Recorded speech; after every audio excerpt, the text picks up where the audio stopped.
아니, 왜 나만 이렇게 차별하는 겁니까? 저 흑인보다 나한테 푸대접하다니 정말 화가 나 미치겠네요. 그리고 저 한국인은 왜 그냥 웃으며 보내주는 건데요? 당신은 말로 해서는 안 되겠군요. 따라오시죠. 여행을 떠날 때 가장 소중한 우리의 동반자가 있습니다. 그것은 바로 여권인데요. 특히 우리 한국의 여권은 여행의 동반자를 넘어 강력한 보호자가 되어준다고 합니다. 오늘 소개해드릴 사연은 하와이에서 입국 심사 때문에 고생했던 캐나다 여성의 경험담입니다. 입국 심사가 까다롭기로 유명한 하와이 공항에서 그녀는 가볍게 심사를 통과하는 한국인 때문에 충격을 넘어 분노까지 했다고 합니다. 하지만 진실을 알게 되고 난 뒤에는 한국 여행까지 올 정도로 한국의 팬이 되었다고 하는데요. 과연 그녀에게는 무슨 일이 있었던 걸까요? 캐나다 여성의 사연입니다. 감동시작 애청자 여러분. 영상 시작 전 좋아요와 불우이웃을 위해 끝까지 시청 부탁드립니다. 안녕하세요. 저는 캐나다에서 교환학생 프로그램 코디네이터로 일하고 있는 에밀리아 로페즈예요. 제가 하는 일은 학생들이 국제 교환학생 프로그램에 참여할 수 있도록 다양한 프로그램을 개발하고 도와주는 역할을 담당하죠. 그런 이유로 최근 하와이에 다녀왔어요. 여름방학을 앞두고 학생들이 다양한 경험을 할 수 있도록 하와이 바다에서의 서핑 프로그램을 알아볼 참이었거든요. 해외여행을 해보신 분들이라면 알겠지만 여행의 첫 관문은 입국 심사예요. 그 나라의 첫 인상을 결정하기에 충분하니까요. 사실 저는 캐나다에 살지만 미국이나 하와이에 와본 적은 없어요. 캐나다에 대해 조금이라도 아는 분들이라면 미국에 대한 인식이 그리 좋지 않다는 것도 아실 것 같은데요. 미국은 개척된 나라로 캐나다와 같은 영어를 사용해요. 하지만 영어를 쓰지만 캐나다에 비해 무언가 품위가 떨어지는 영어죠. 그래서 뭐랄까 조금 수준이 낮다고 생각하거든요. 그런 이유로 해외를 가더라도 미국으로 가는 경우는 없었어요. 적어도 제 경우는 그랬죠. 하지만 이건 일이었어요. 제가 하는 일 때문에 하와이로 가야 했습니다. 학생들이 참여할 프로그램이 필요했거든요. 그렇게 하와이로 여행 겸 일을 하기 위해 떠났다가 난데없이 한국인들의 모습을 보고 생각에 잠기게 되었답니다. 정말 예상하지 못했던 일인데 지금 생각해도 심장이 벌렁벌렁거리면서 어떻게 그런 일이 벌어졌는지 믿어지지 않아요. 그건 하와이 입국 절차가 까다롭다는 걸 이미 알고 있었기 때문이죠. 하와이는 상당히 많은 사람들이 꿈꾸는 여행지 중 하나였어요. 푸른 바다와 어울리기 좋은 날씨는 마치 동화 속 한나라 같으니까요. 그래서 그만큼 입국 심사 과정이 엄격하다는 걸 들었어요. 관광객들이 법을 따르고 안전하게 보내기 위한다는 의도도 잘 알고 있죠. 하지만 저는 캐나다에서 왔기에 크게 걱정할 필요는 없다고 생각했습니다. 캐나다에서 많은 사람들이 미국으로 넘어왔기에 지금의 미국이 있을 수 있었고 같은 영어를 쓴다고 생각했거든요. 물론 발음은 캐나다가 훨씬 더 품격이 높지만요. 여하튼 혹시 모르는 상황을 대비해 출국 전에 필요한 문서와 준비물을 꼼꼼하게 확인했어요. 여권을 잃어버리지 않게 작은 가방에 챙기고 비행기에 탑승할 때도 제 몸에서 떨어뜨리지 않았죠. 유효기간도 확인했기에 별다른 걱정을 하지 않았어요. 진실된 상태로 묻는 말에 대답하면 별다른 문제 없이 지나간다는 걸 알고 있었기 때문이죠. 심사관들은 여행 목적을 파악하기 위해 몇 번 질문을 한다는 건 별다른 사항이 아닐 거라 생각했어요. 하지만 생각하는 것보다 하와이 입국 절차는 훨씬 까다로운 것 같았습니다. 그건 의도하지 않게 제 앞에 많은 흑인 무리가 줄을 서 있었기 때문이었어요. 흑인을 비하하는 건 아니지만 이상하게 분위기가 험하게 흘러가는 것 같았거든요. 몇 마디 일상적인 질문을 주고받는다고 생각했어요. 하지만 이내 분위기는 심각해지고 별실로 흑인이 이동하는 모습을 보게 된 거죠. 처음엔 그럴 수 있다고 생각했습니다. 대답을 잘못했거나 여행 목적이 뚜렷하지 않을 수 있으니까요. 하지만 그 뒤에 있던 몇 명의 흑인 역시 별실로 이동하는 모습을 보면서 저는 많은 생각에 잠겼습니다. 혹시 내가 생각하는 것보다 훨씬 더 까다로운 건 아닐지 걱정이 되기 시작했거든요. 다행히 그 뒤에 있던 흑인은 대답을 잘했는지 무사히 통과되는 것 같았습니다. 하지만 무려 5분이 넘게 심사하는 사람과 진지하게 답변을 주고받았죠. 제 순서가 다가오면서 직감적으로 알 수 있었습니다. 결코 쉽지 않겠구나 하고 말이에요. 그리고 제 바로 앞에 서 있는 동양인을 보자 저는 사실 더 불안해지기 시작했어요. 인종차별을 하는 건 아니지만 가난한 동양인이라면 저 여자도 쉽지 않겠구나 조금 걱정이 들었거든요. 그리고 그 뒤에 오는 생각은 제 앞에 서 있던 흑인과 동양, 여성으로 인해 저 역시 까다롭게 진행될 수 있겠다는 것이었습니다. 캐나다에도 이주한 동양인들이 많이 살고 있었어요. 그래서 혹시 미국이나 캐나다권에 살고 있는 동양인이면 좋겠다는 생각을 했죠. 그렇다면 적어도 입국 절차가 까다롭지 않을 거고, 흑인들을 심사하느라 상당히 예민해진 직원들의 긴장감을 풀어줄 수 있을 것 같았거든요. 적어도 제 앞에서 나쁜 일들이 끝나고, 저는 제가 준비한 답변만 깔끔하게 마무리하고 입국 심사가 끝나길 바랐어요. 그런데 그 동양인 여자는 영어권에서 살고 있는 게 아닌 것 같았어요. 하는 말이 전혀 다른 언어였거든요. 순수 아시아인이라는 생각에 저는 절망스러움을 느끼게 되었습니다. 흑인도 상당히 까다롭고 오랜 시간이 걸렸는데 대체 저 아시아에는 얼마나 걸리려나 싶었던 거죠. 줄을 잘못 썼다는 생각도 들고 마음이 복잡했습니다. 그리고 실제로 그녀가 든 여권에는 한국이라는 영문이 선명하게 보였어요. 한국에서 왔다는 걸 알고 나선 그나마 안도의 한숨이 나오더군요. 아시아의 나라를 많이 아는 게 아니지만 한국과 일본 정도는 알고 있었거든요. 아주 가난한 나라가 아니라 다행이라는 생각이 들면서 그나마 안도의 한숨을 쉬게 된 것이었습니다. 하지만 그마저도 안타까운 마음이 들었어요. 한국에서 온 걸 알았지만 이 여성 역시 입국 심사가 그리 호락호락할 것 같지 않았거든요. 물론 흑인들에 비해 빨리 끝날 수 있을 것 같았어요.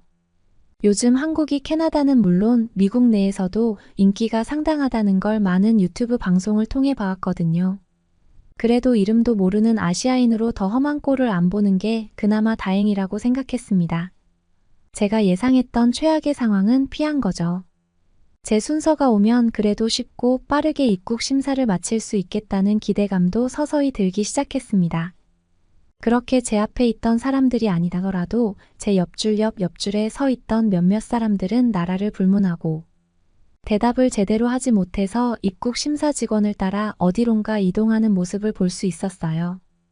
그들을 보면서 불안하기도 했지만 캐나다는 워낙 미국과 깊은 관계의 나라니까 괜한 걱정이라고 저를 다독이고 있었습니다.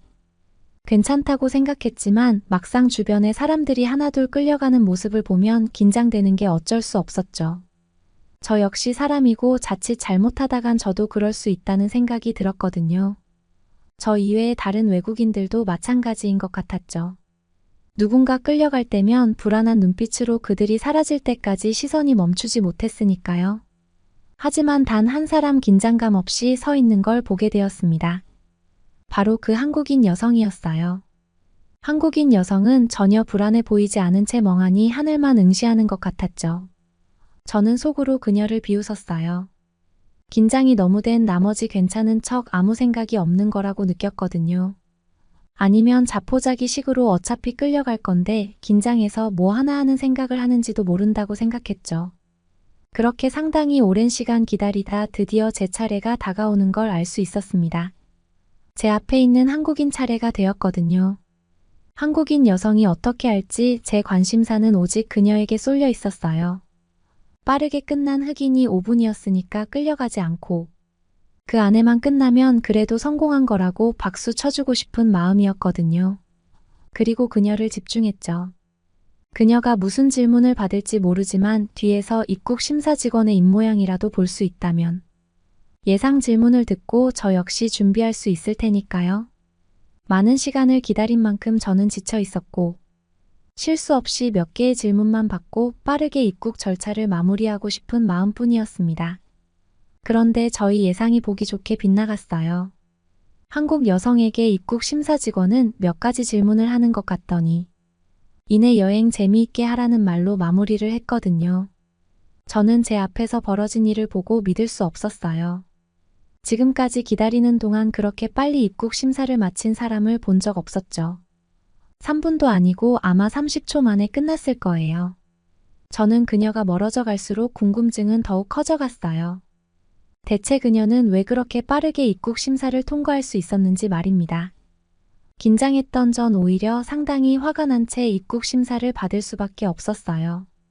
이건 차별이라 생각했거든요.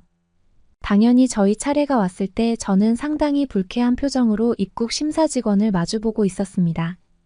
질문이 까다롭다는 걸 알고 있었기에 묻는 말에 정확하게 대답하고 한국인을 따라가 묻고 싶은 마음이 굴뚝 같았거든요. 예상했던 대로 첫 질문은 여행 목적이 무엇인지였어요. 그리고 어디에서 왔는지에 대한 질문도 덧붙였죠. 저는 캐나다에서 왔고 학생들의 여름방학 프로그램으로 서핑 수업을 알아보러 왔다고 대답했어요.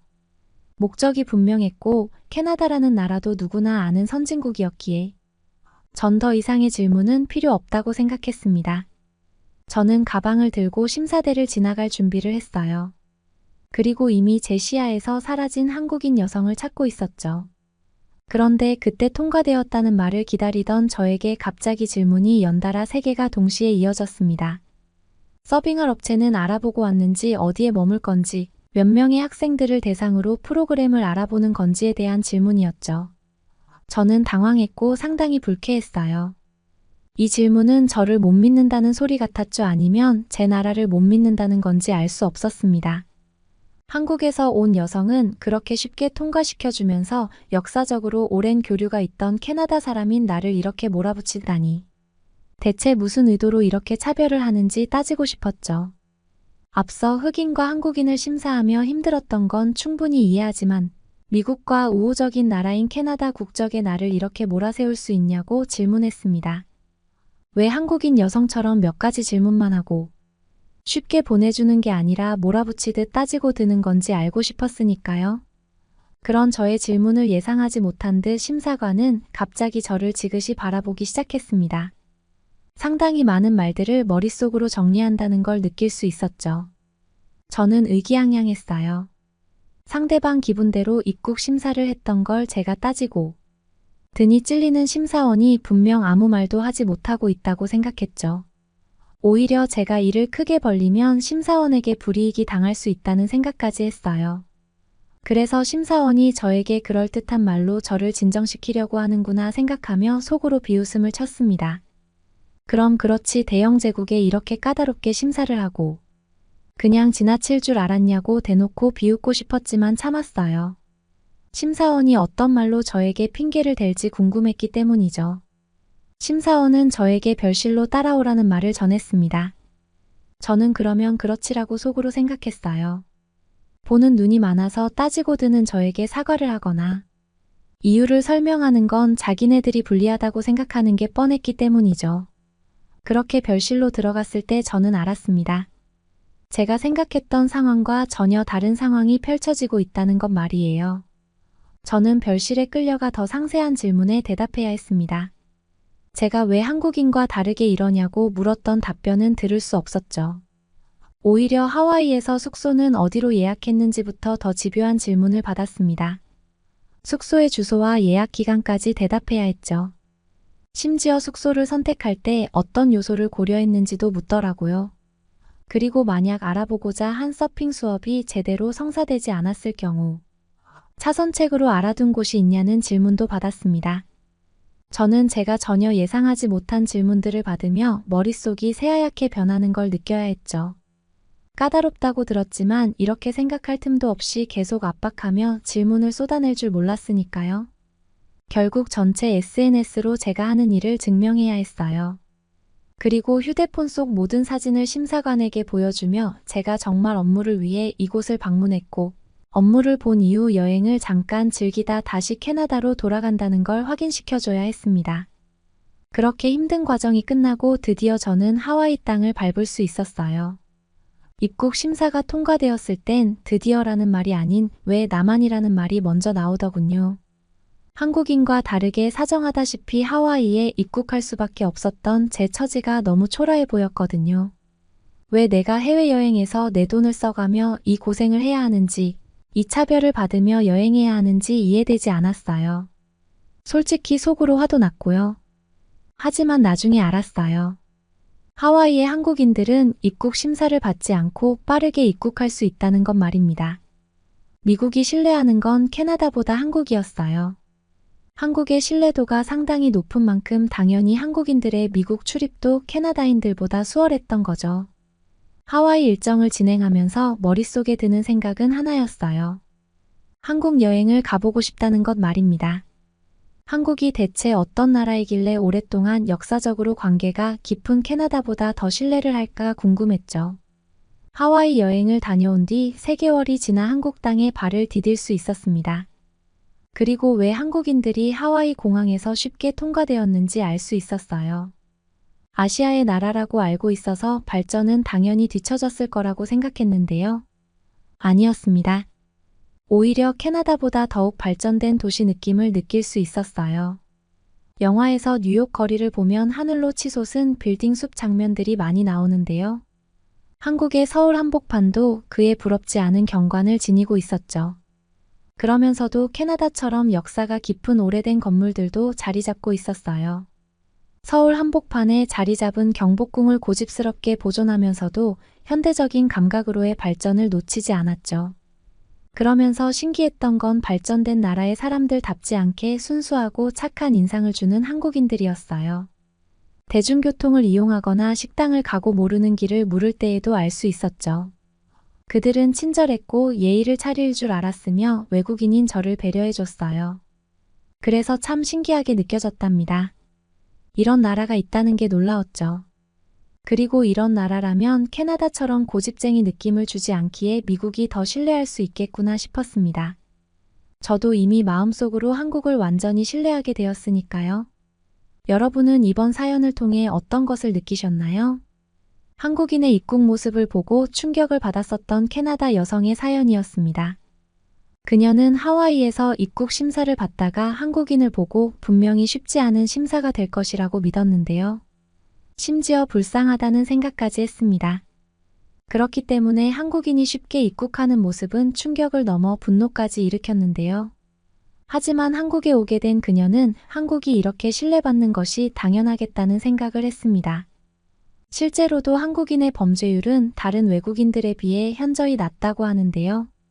앞으로도 세계에서 인정받는 우리 한국인이 되었으면 좋겠네요. 그러면 더욱 감동적인 다음 사연으로 넘어가겠습니다. 인천에 있는 패밀리 레스토랑 화장실에 다녀온 외국인 어머님은 독극물을 마신 듯 캑캑대면서 금방이라도 죽을 것처럼 울상입니다. 도대체 무슨 일이냐는 외국인 딸의 물음에 어머니는 극도로 분노하면서 밥상을 엎을 기세로 이 모든 게 다 한국 때문이라고 소리쳤습니다. 도대체 이 외국인 가족에게는 어떤 일이 있었던 걸까요? 안녕하세요.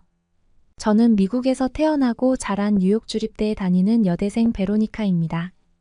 최근 들어 시작된 한류 열풍 때문에 저희 가족에게도 드디어 강력한 공감대가 생길 수 있었는데요. 그렇지만 어머니만은 한국이 무조건적으로 기피해야 하는 후진국 중에 후진국이라고 얘기하며 오랜만에 찾아온 가족의 공감대를 한사코 거부하셨습니다. 어머니는 항상 말하셨어요. 한국은 항상 과장이 심하다. 후진국인 주제에 어떻게 저런 기술력을 가질 수 있다고 요새 편집 기술이 발달했다더니 CG가 너무 심하구나.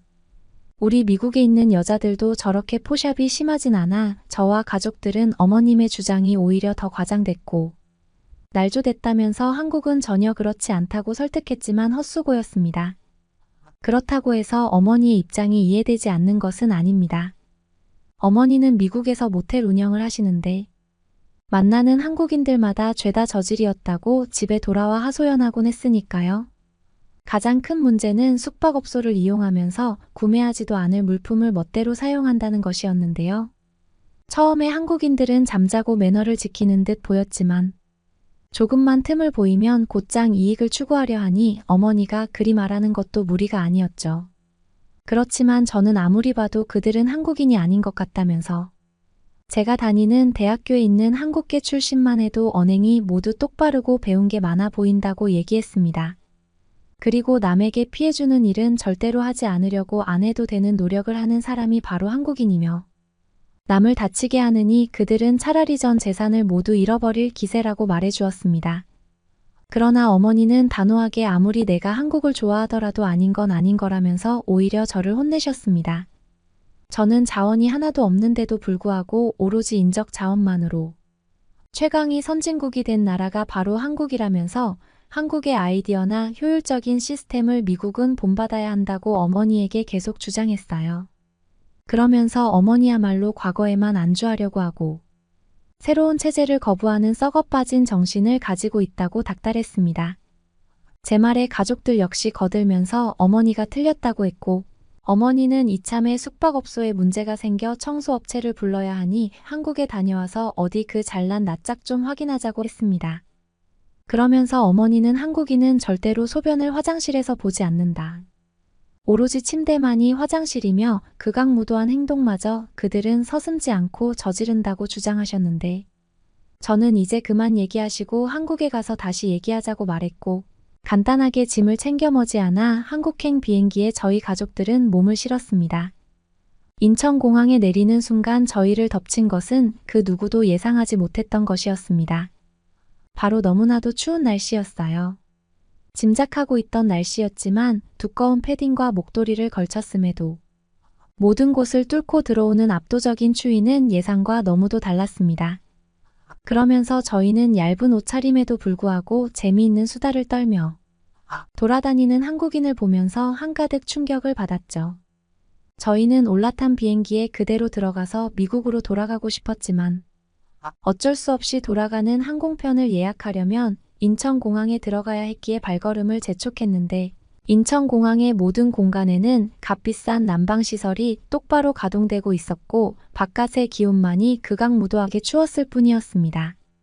어머니는 바깥의 날씨와 이곳이 왜 이렇게 다르냐면서 넓은 공간에 난방이 지속적으로 가동되는 것이 정녕 현실인지 이해할 수 없다며 당면한 정면을 본격적으로 부정하기 시작했고, 저는 놀란 어머니와 마찬가지로 할 말을 잃었지만 침착하게 한국이라는 나라는 부자의 나라이기 때문에 이런 것이 당연하다고 강조하며 배고프다고 얘기하시는 어머니를 위해 가까운 패밀리 레스토랑으로 가족들을 이끌었습니다. 어머니는 먼저 메뉴를 주문하라고 얘기했고 잠깐 화장실에 다녀오셨는데요. 그런데 어머니가 갑자기 기침을 하시다가 테이블에 엎드린 채 독극물을 먹은 듯 확 엎드려버리는 게 아니겠습니까? 저는 무슨 일이 벌어졌냐고 물어봤고 혹시 화장실에 변기가 죄다 막혀 있었냐고 덧붙였지만 어머니는 그저 한국이 무슨 나라인지 모르겠다고 따지듯이 저에게 얘기했습니다. 마치 외계 행성에 온 기분이라고 하시면서 말이죠. 어머니는 패밀리 레스토랑에서 와인을 세척해주는 기계와 식사를 서빙해주는 로봇을 보며 저런 것은 솔직히 공상과학 영화에서나 나오는 것이 아니냐면서 제가 마치 한국인인 것처럼 노려보았고 저는 이제 그만 인정하시라면서 어머니를 쳐다보았습니다. 어머니의 두 눈에는 눈물이 그렁그렁했고 고지어 나오는 비빔밥을 눈물과 함께 흡입하시기 시작했습니다. 배부르고 풍요로운 식사를 마치고 다음 행선지로 가기 위해 올라탄 지하철에서 어머니는 그만 밑으로 고꾸라지면서 지하철에 끼어 큰 부상을 당할 뻔했는데요. 아무리 둘러봐도 주위에 쓰레기가 하나도 없어서 흠잡을 수 없으니 심히 당황했던 것이었습니다. 마치 건강하게 살려면 일정량의 박테리아가 필요하다고 주장하는 건강의 이론처럼 너무도 깔끔하다 보니 어머니는 죽을 뻔했던 것이죠. 그러나 어머니가 밑으로 넘어지셨다고 해도 스크린 도어가 존재했기에 사망의 가능성은 제로였습니다. 어머니는 깨끗하게 반짝거리는 스크린 도어를 보면서 이것은 확실히 미국의 기술력보다 낫다고 하셨고 지하철 속에서 에어팟을 귀에 꽂고 뉴스를 시청하는 한국 어르신을 보며 어머니는 혀를 내두르며 어떻게 저런 노인들도 기술에 대해 완벽히 적응하고 있느냐고 제 멱살을 쥐고 침을 토해냈습니다. 확실히 어머니는 최신 기술을 전혀 사용할 수 없었고 휴대폰을 제대로 다룰 줄 몰라 통화만 하셨던 것입니다. 저는 어머니에게 그러니까 저러한 한국인들이 어째서 우리 숙소에서 진상을 부리겠냐며 오히려 따지듯이 물었고 어머니는 제 멱살을 쥔 손을 천천히 내리더니 그 말이 맞는 것 같다면서 우리 숙소에 방문했던 동양인은 절대로 한국인이 아니겠다고 드디어 인정하셨습니다. 저는 만에 하나의 경우에 대비해서 그냥 동양인들이 찾아오면 그때마다 한 번씩 국가부터 물어보라고 했지만 어머니는 굳이 물어보지 않아도 한국인들은 모두 키가 크고 매너도 충실하기에 우리 숙소에 방문하는 조그마한 동양인은 절대로 한국인이 될 수 없다면서 중얼대시고는 절대로 저에게 직접적으로 얘기하지 않았습니다. 강추위에 뒤덮인 바깥과 달리 지하철은 너무나도 따뜻했고 밖으로 나왔을 때에는 어느새 세상이 하얗게 돌변해 있었습니다.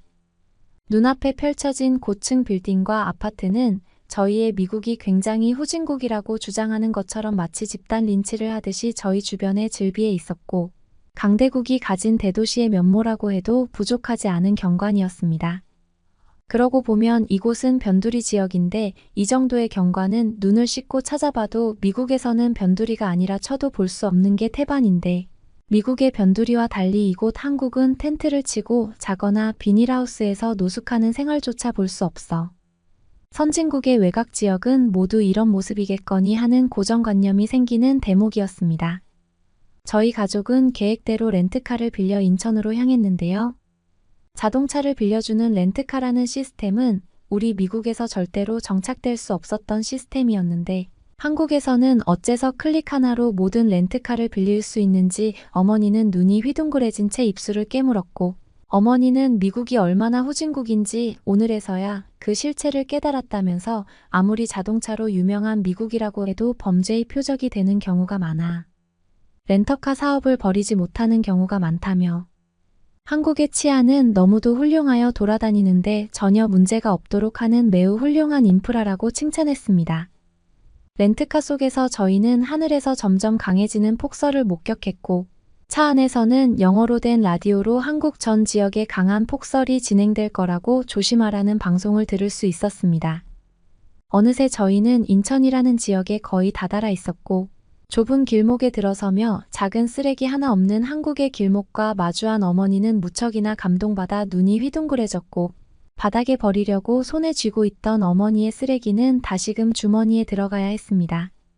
저는 어머니에게 혹시 길바닥에 쓰레기를 버리려 했냐고 물어보았고 어머니는 절대 그런 일은 없었다고 다그치듯이 저에게 말했습니다.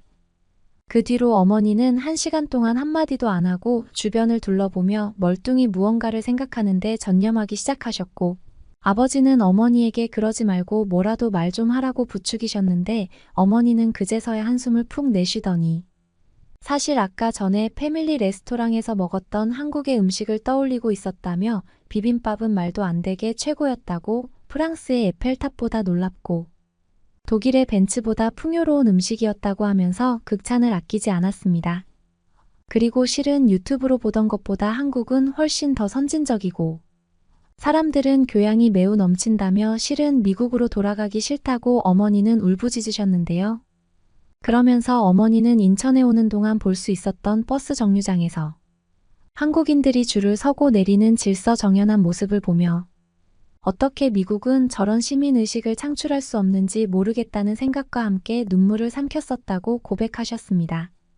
그도 그럴 것이 미국에서는 새치기가 기본이고 질서정연하게 서 있으면 오히려 상대가 얕잡아 보면서 주머니에 있는 지갑을 꺼내라고 하는 게 일상이기 때문이었습니다.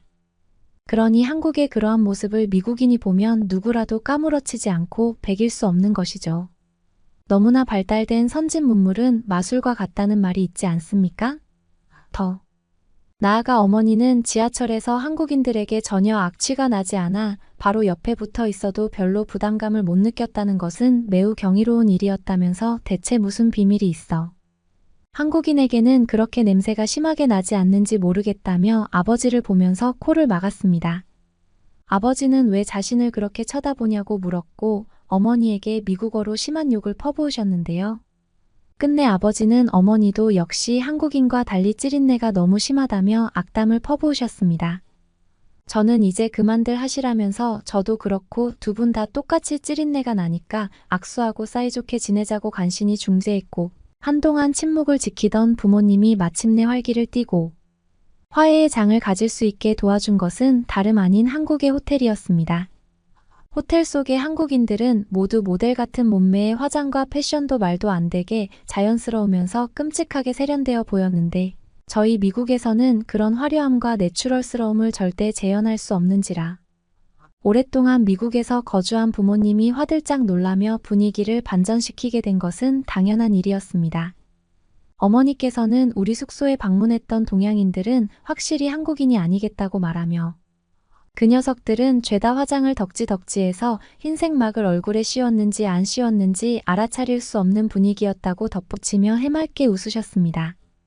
저희는 숙소에 들어오는 동양인이 도대체 어떤 나라 사람인지 궁금해서 한국에 방문했기에 거기에 대한 증명 과정이 끝나는 순간에 미국으로 돌아가려고 했지만 어머니의 간곡한 요청 때문에 원래 예정된 시간보다 미국은 2주 뒤에야 올 수 있었고 아버지는 종종 한국의 예쁜 여자를 만났어야 했는데 같은 우스갯소리를 해대면서 가정의 불화를 조장하는 것이 요즘 추세이고 어머니는 처음에는 거기에 대고 불같이 화를 냈지만 이제는 꽤 체념한 분위기인데요.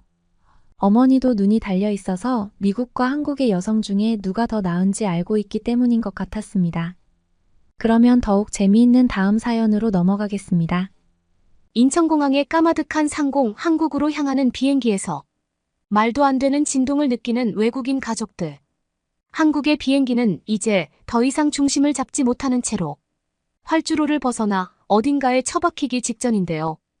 가족들은 모두 얼싸안고 한국에 괜히 왔다는 말을 입을 모아 중얼거리며 서로 사랑한다고 얘기합니다. 과연 이 외국인 가족은 어떻게 되었을까요? 안녕하세요. 저는 스페인 마드리드에 사는 고등학생 프란체스카라고 합니다. 저는 축구를 좋아하는 남학생들과 달리 열심히 공부에 치중하던 와중에 엄마가 강조하는 제2외국어의 중요성을 깨닫고 한국에 있는 고등학교로 최근에 유학하기로 했는데요. 확실히 요즘 한국이 대세인 것이 교실만 봐도 K-팝을 듣는 학생이 수두룩하고 스페인어를 배워야 하는 시간에 가끔 선생님은 스페인어보다 차라리 한글을 배워야 한다면서 한국의 중요성을 강조했던 것입니다. 그러면서도 교실에서 남학생들이 자꾸만 대한민국 축구 선수인 이강인 선수의 유니폼을 입고 등교하니 분명히 한국의 존재감이 스페인에서도 널리 퍼져 있던 것이었습니다.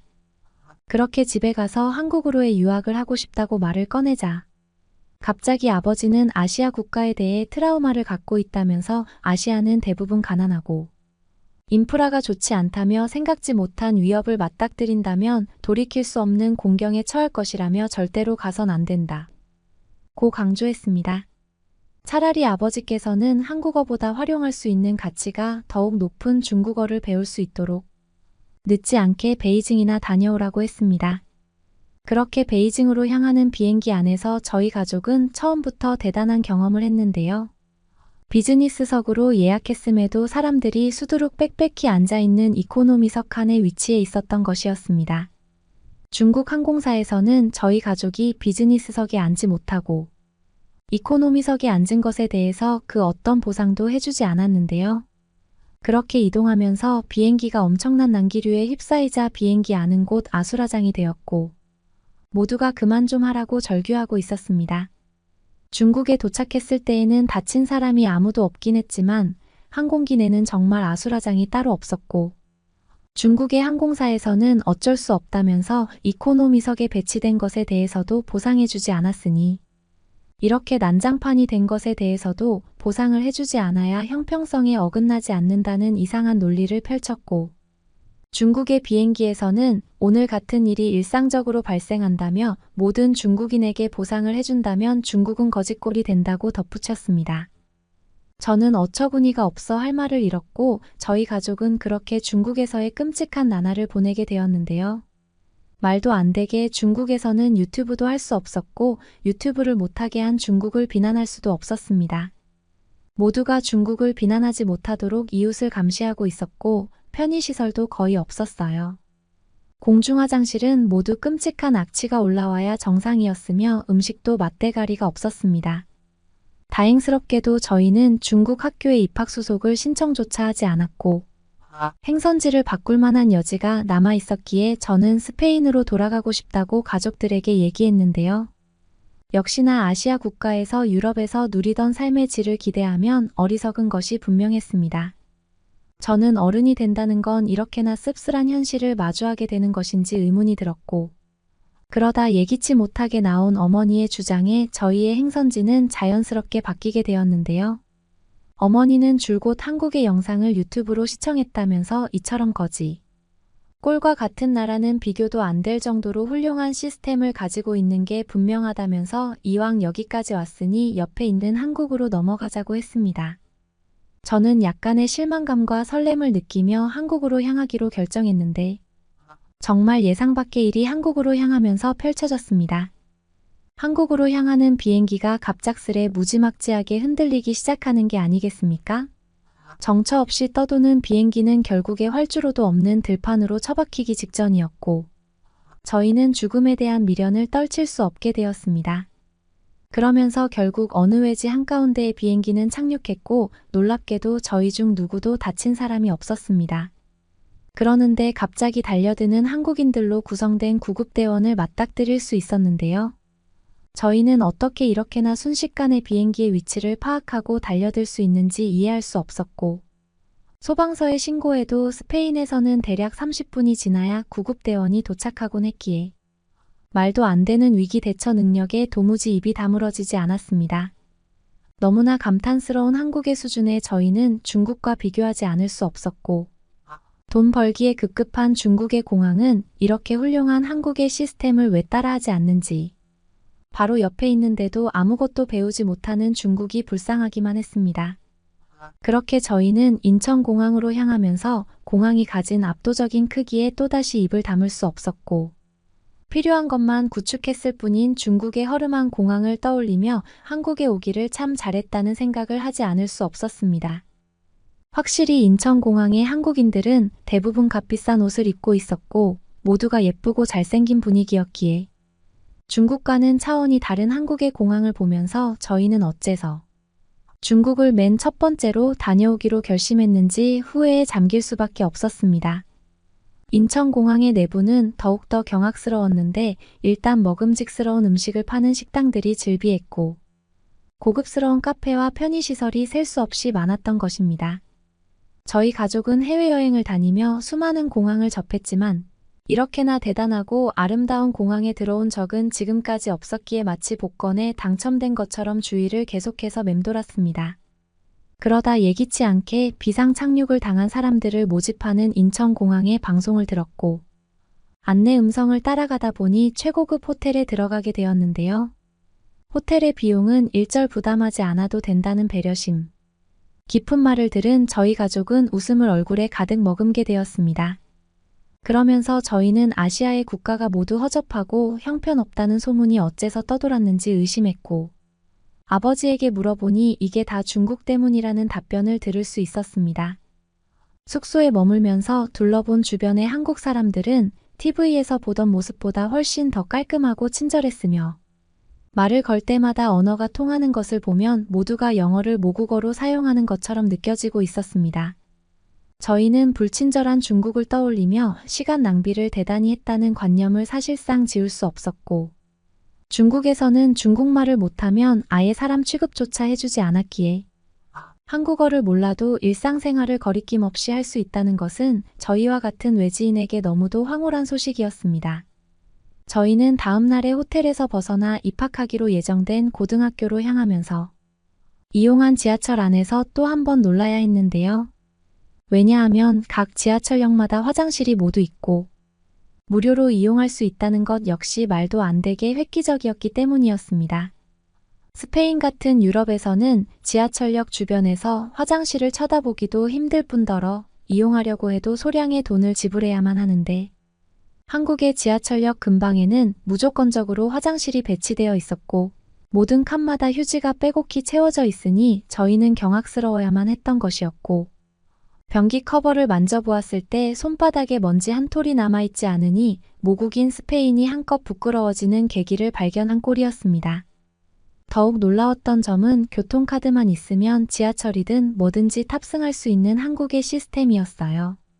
미래의 공상과학 영화에서만 보던 것들이 현실에서 구현되고 있으니 저희는 마치 꿈을 꾸는 기분이었고 깔끔한 한국의 거리는 스페인은 물론이고 모든 유럽의 거리가 가진 콧대를 뭉개뜨릴 정도로 너무나 아름다웠습니다. 더욱더 놀라운 것은 실시간으로 갱신되는 고층 건물의 경이로운 높이였습니다. 저희 스페인에서는 아무리 대도시라고 해도 이런 식의 고층 건물의 즐비함은 보기 드문 경우가 일반적인데 걸을 때마다 자꾸만 최고 높이가 교체되고 있으니 저희는 결코 압도되지 않았다고 말할 수 없었고, 그렇게 도착한 서울의 고등학교 정문에서 저희를 안내해줄 선생님을 기다렸습니다. 이윽고 등장한 선생님의 이름은 소피 마르소라는 영국식 이름이었고, 생김새는 결코 한국인이 아니었기에 저희는 당황해야 했는데요.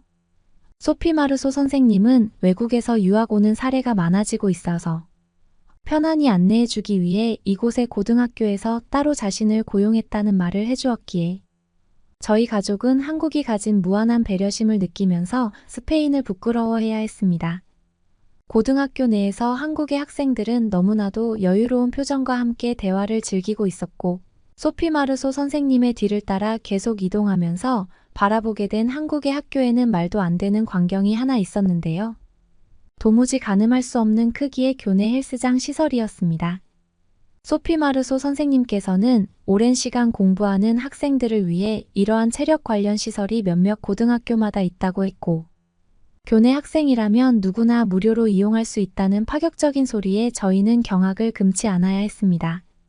게다가 소피 마르소 선생님은 제가 쓰고 있는 안경을 가리키더니 6개월마다 바꾸는 안경의 비용도 고등학교에서 지원해주니 안경에 대한 비용은 걱정하지 않아도 된다는 믿을 수 없는 얘기를 해주셨고, 저희 아버지께서는 소피 마르소 선생님의 귀에 들리지 않는 목소리로 한참은 뒤떨어져 있을 줄 알았던 한국이라는 후진국의 인프라가 어떻게 이렇게까지 발전할 수 있느냐면서 갑자기 오열을 하셨고, 저희는 눈물을 글썽이는 아버지를 보면서 덩달아 울게 되었습니다. 저희 어머니께서는 고등학교를 빠져나오면서 이왕 한국에 온 거 오늘만 더 호텔을 이용하자고 했고, 서울에 있는 호텔에서 저희는 하룻밤을 묵게 되었는데요. 호텔 내부에는 테이블마다 휴대폰과 노트북 그리고 짐이 마구잡이로 놓여 있었기에 저희는 금방이라도 내 물건을 좀 훔쳐가 달라고 안달복달하는 분위기를 결코 이해할 수 없었습니다. 한국인들의 말도 안 되는 여유로운 냄새를 맡으면서 그날 밤도 저희는 행복하게 마무리할 수 있었고, 경제적으로도 문화적으로도 모든 나라를 압도하는 최고의 선진국이 다름 아닌 한국이라는 사실에 저희의 스페인을 점점 떠올리지 않게 되었습니다. 저는 어떻게 이런 식으로 아시아의 국가가 훌륭한 인프라를 구축할 수 있었는지 알아보기 위해 구글에 한국을 검색하다가 그보다도 더욱 끌리는 한국의 영화나 드라마 K-팝에 대해서 웹서핑을 하게 되었고, 그러면서 알게 된 사실은 영화나 음악은 물론이고 각종 분야에서 한국이 세계적인 상을 휩쓸고 있다는 사실이었고, 이와 같은 정보를 진작에 조사했더라면 저희 가족의 시행착오가 조금은 수그러들었을 거라는 생각과 함께 약간 아쉬워해야 했습니다. 제가 고등학교에서 공부하는 동안 어머니와 아버지는 해야 하는 일을 구석탱이에 제쳐두고 한국을 한 차례 여행하셨는데요. 어디를 가도 안전하고 안내가 잘 되어 있는 한국 덕분에 너무나 황홀하다는 메시지를 종종 휴대폰으로 저희 부모님으로부터 저는 받을 수 있었고, 어디를 가도 와이파이가 터져서 교통 상황에 대한 체크도 전혀 문제가 없다고 덧붙여 주셨기에 저는 TV에서 보도되는 것보다 훨씬 낙후되고 보여지는 것에만 충실한 중국을 떠올리며 내부적으로도 꽉 차 있는 한국에서 계속 생활하고 싶다는 마음을 굳히게 되었답니다. 제가 생활하는 고등학교에서 가장 놀라웠던 것은 모든 일과가 끝나고 외국인을 위해 특별히 한국어를 가르쳐주는 시간이었는데, 그러한 한국의 배려심 깊은 태도 덕에 저는 한국에서 반년도 채 생활하지 않았건만 이미 이곳에서 나고 자란 것처럼 거의 적응을 끝마칠 수 있었고, 특별한 계획이 없다면 비자를 계속 발급받으면서 한국에서 지낼 것 같습니다. 가끔 페이스북으로 고향의 친구들에게도 한국의 놀라운 점을 전파해주면서 언제든지 한국에 놀러 온다면 고귀한 대우를 해주겠다고 광고하고 다니는 것이 요즘 제 취미입니다. 여러분은 어떻게 보셨나요? 응원과 격려의 한마디씩을 댓글로 남겨주시기 바랍니다. 사연자분들에게 전달해드리겠습니다. 실제 사연 제보를 받고 있습니다. 채택되신 분께는 작은 선물도 보내드리고 있습니다. 저희의 사연이 여러분의 하루의 작은 힘이 될 수 있었으면 좋겠습니다. 감동적인 사연을 주변 분들과 이야기 나눠보세요. 더욱더 좋은 영상으로 다시 찾아뵙겠습니다.